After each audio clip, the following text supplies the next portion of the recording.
PTI के leader Faisal Javed ने supreme court के बाहर ज़राए इब्लाग़ के नुमाइंदों से बात करते हुए कहा, बातें कर रहे हैं, ये एक और अटैक का प्लान कर रहे हैं और ये फैसला नहीं मानेंगे जो आएगा, क्योंकि इन्होंने जस्टिस सज्जाद वली तारीख को दोहराना है।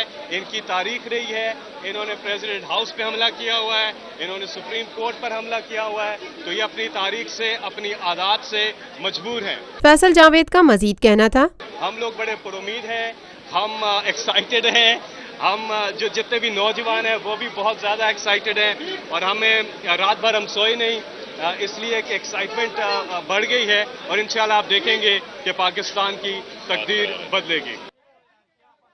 Lotus Lake Towers, a groundbreaking endeavor by Lotus Properties.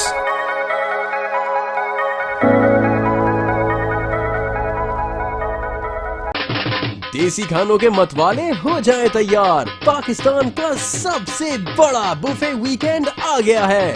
21, 22 और 23 अप्रैल जुमा, हफ्ता और इतवार पाकिस्तान का दस्तरख्वान सजाएगा देसी खानों का बेहतरीन इंतखाब फेयर हॉल गार्डन्स कराची में। जो चाहो जितना चाहो खाओ।